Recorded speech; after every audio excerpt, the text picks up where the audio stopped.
SK Telecom T1 won the World Championship this past Friday, so I wanted to take a few minutes today to talk about something that I learned from the champions and have adopted into my own play. PoohManDu gets a lot of crap for getting caught out in bad situations, but the fact of the matter is that his laning phase on Zyra is godlike.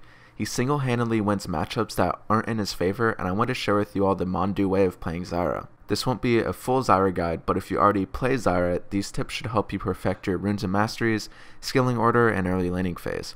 I'm not sure if this is exactly what PoohManDu does, but this is my adaptation. So yeah, without further ado, let's get into it. For masteries, you want to run with 21 points in offense and 9 points in defense. The most notable thing here is that you're going to max brute force and pick up 2 points in sunder. Zyra has an abnormally high attack range at 575, and the extra AD and armor pen allows her to bully most AD carries in the early laning phase. I prefer 9 points in defense instead of 9 points in utility because tankiness is extremely important in a support, more so than mana regeneration or summoner spell cooldown. For runes, you want to run with hybrid pen reds, armor yellows, MR blues, and health quints. In less threatening matchups, it's okay to run with AP quints, but I prefer to run with health quints because they're the best source of effective health in the early game. With armor pen from runes and masteries, you'll penetrate about 12 armor, which is almost enough to completely negate armor runes. Arguably, the most important part of this video is the skilling order. Most of you probably do exactly what I used to do, which is take Grasping Roots level 1 and max it first. But you would be wrong, just as I was wrong. Unless you have to take Grasping Roots for an invade, you want to take your Q at level 1. At rank 1, Q does 15 more base damage, is easier to land, and has almost half the cooldown of Grasping Roots. The damage that you're able to output at level 1 with Q is way too much to give up, and more importantly, having it at level 1 allows you to shove the lane early on, but we'll get into that in the next segment. My skill order usually develops something like what you're seeing on your screen right now. I get 3 points of Cure early on for the harass, but once you get level 7, harass starts mattering less in lane, and you start falling off in damage as everyone else starts picking up actual damage items.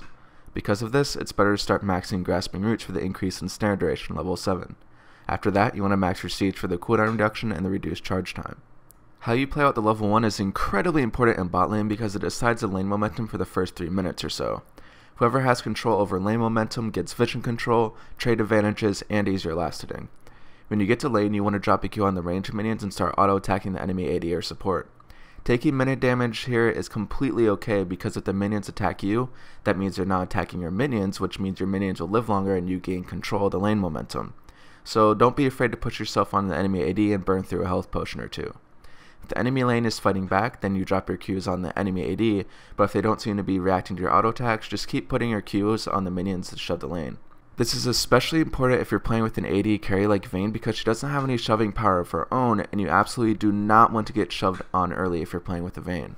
That's about it for this mini guide. I didn't want to go super in depth like my other champion guides because this is meant to be something more short and more specific, so let me know if you guys like this kind of thing. I put Zyra in the top 3 for supports along with Annie and Vigor, so hopefully you guys learned something from this video and can start dominating with Zyra in solo queue.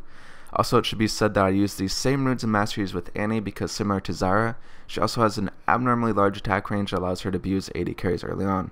Anyway, that's it from me guys. As always, thanks for watching, good luck in your games, and I'll see you all next time.